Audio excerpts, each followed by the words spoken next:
Hi, hello everyone. Welcome back to my channel.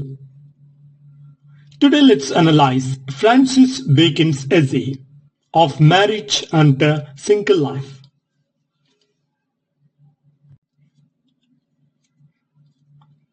Of Marriage and the Single Life, published in 1612. Francis Bacon, 1561-1626. Before going to the essay, let's once more analyze the three editions of Bacon's essays. First one, the first edition appeared in 1597, contained 10 essays. And the second edition of his essays, which was an enlarged version of the first one, published in 1612, contained 38 essays. And the last edition of essays, published in 1625, contained 58 essays.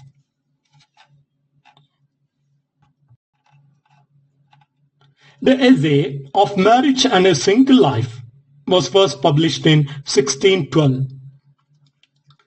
Bacon compares married and a single life, discussing their advantages and disadvantages. Both marriage and a single life have advantages and disadvantages.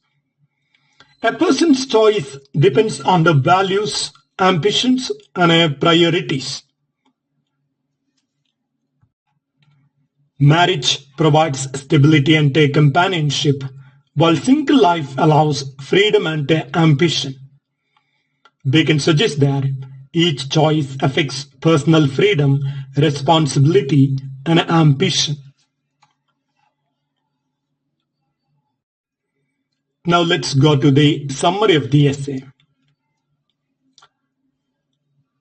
Marriage encourages responsibility. Marriage shapes a person's character by instilling duty, care, and stability. Married men work harder and act more responsibly because they have a family to support. However, marriage can also limit personal freedom and restrict ambition. Single life promotes independence. Unmarried men are more focused on personal goals and can take greater risks. They are not burdened by family responsibilities and have fewer distractions. However, they may lack emotional support and companionship. The role of wives in a man's life. Wives provide companionship, emotional support, and order in a household. However, some women can be demanding and controlling, making marriage difficult. A good marriage balances love, respect, and a mutual understanding. The effects of marriage on society. Marriage promotes moral values and stabilizes society. It encourages family life, responsibility, and social harmony. However, some great thinkers, writers, and rulers chose not to marry to focus entirely on their work. The balance between love and duty. Bacon warns that excessive love can distract men from their duties. Love should be controlled and balanced to avoid negative effects. Marriage versus single life in terms of ambition. Married men often compromise their ambitions for the sake of family. Single men can pursue careers and personal achievements without distractions. However, single life can sometimes lead to loneliness and a lack of emotional fulfillment.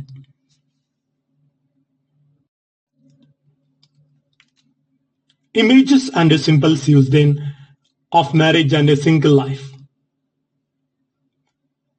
Francis Bacon's essay Of Marriage and a Single Life uses several images and symbolic expressions to explore the social, emotional, and moral implications of marriage versus bachelorhood. While his style is generally aphoristic and direct, he weaves in symbolic language that captures Renaissance values and his pragmatic outlook on human relationships. The first image, hostages to fortune. Symbol, children, and by extension, family. Meaning that family ties bind a man to fate, making him more vulnerable to misfortune. Implication, marriage and fatherhood limit freedom and increase risk, like giving one's freedom over to fate. The next image, wives are young men's mistress, companions for middle age and old men's nurses. Symbol, the evolving role of a wife through the stages of a man's life. Image, a wife as a lover, friend, and a caregiver depending on the husband's age. Implication, marriage adapts to meet emotional and physical needs throughout life. It is both a romantic and a utilitarian. Next image, single men are best friends, best masters, best servants, but not always best subjects. Symbol, the single man as a free agent, unrestricted by family duties. Meaning, single men may excel in loyalty and service, but can be less obedient to state authority. Implication, freedom from domestic obligation fosters independence, which can be both an asset and a social risk.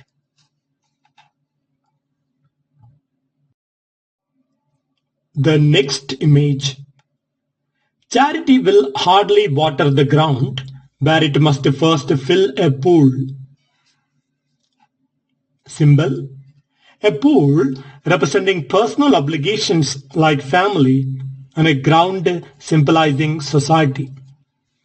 Meaning, a man burdened with private responsibilities has less capacity to serve the public. Implication, celibacy allows one to extend a charity more freely beyond one's household. The next image, chaste women are often proud and forward as presuming upon the merit of their chastity. Symbol, chastity is portrayed as a badge or a moral currency.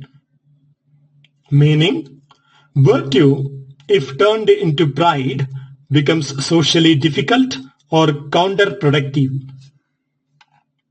Implication, moral virtue should be accompanied by humility, especially in marriage and social relationships.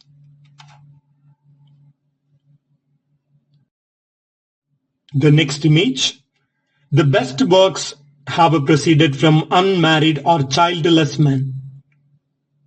Symbol, great works represent a public legacy, contrasting with a biological legacy, that is children.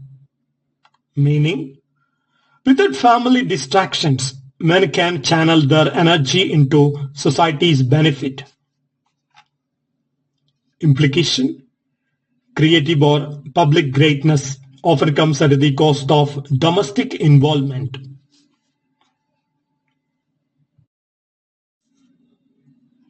Now the next image, their thoughts do end with themselves and account of future times' impertinences. Symbol, the self-contained life of a bachelor, unconcerned with a legacy or posterity. Meaning, some single men think only of the present, dismissing concern for future generations.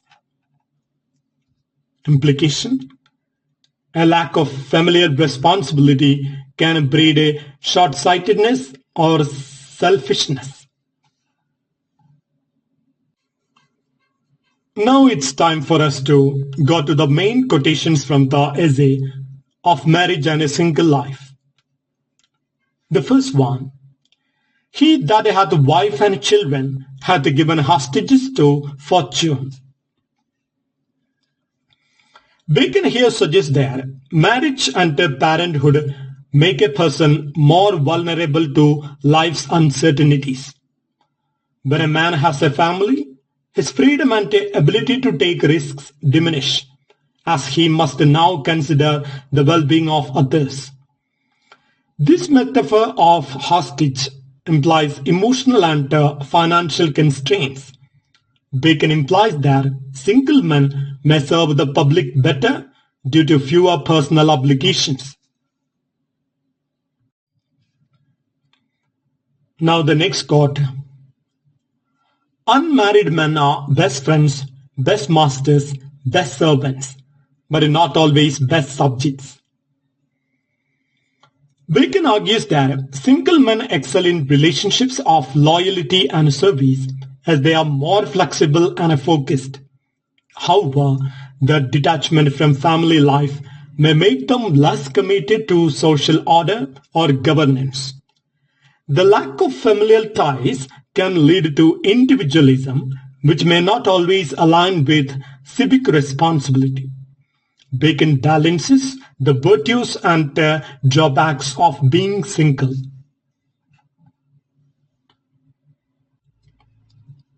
Now the next quote: wives are young men's mistresses, companions for middle age, and old men's nurses. This line describes how the role of a wife evolves across a man's life, from romantic partner to intellectual companion and finally caregiver. It underscores the functional and emotional aspects of marriage and different life stages. Bacon adopts a practical view of marital dynamics rather than a purely romantic one. This tripartite framework shows the lifelong utility and emotional support marriage provides. Now the next quote: certainly, wife and children are a kind of a discipline of humanity. Bacon sees family life as a means of moral shaping, forcing a person to act responsibly and selflessly. The duties of marriage and parenthood instill patience, sacrifice, and virtue. For Bacon, this discipline brings spiritual and ethical growth. It implies that, though burdensome, family can elevate one's character.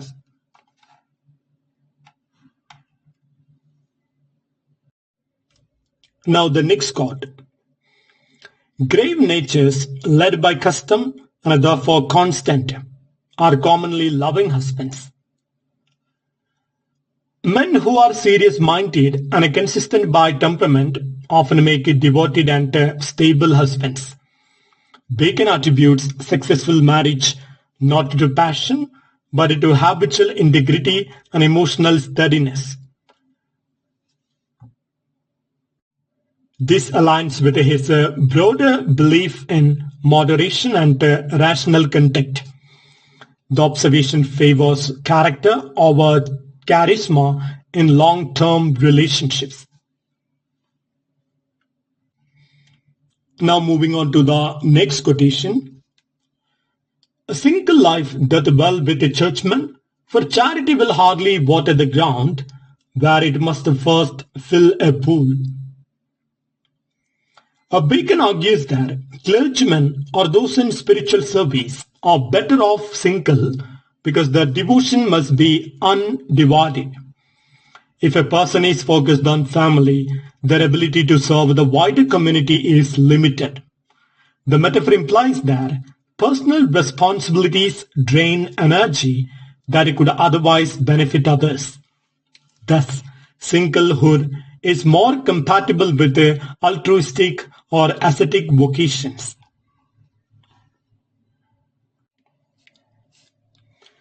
Now the next quote. Chaste women are often proud and forward, as presuming upon the merit of their chastity. Bacon criticizes women who use their chastity as a source of pride or superiority. He warns that virtue can become self-righteousness if not tempered with a humility. This line reflects the Renaissance concern with a balance between virtue and a social grace. It also reveals Bacon's caution about moral posturing in personal relationships.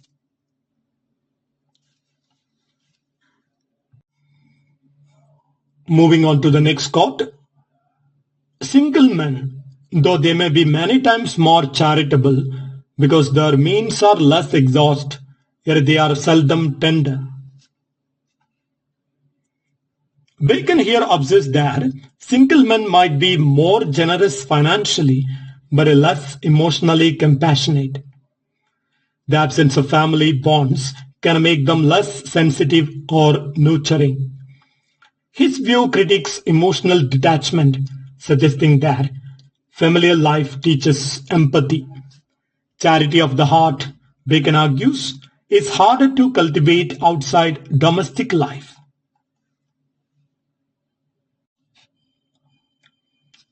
Now the next quote. The best works and of greatest merits for the public have proceeded from unmarried or childless men. Bacon praises single and childless men for their undivided focus on public service or intellectual work. He refers to great historical figures who achieved much because they were free from family duties. The quote emphasizes productivity and legacy of a personal affection. Still, it raises a philosophical question about sacrifice for the greater good.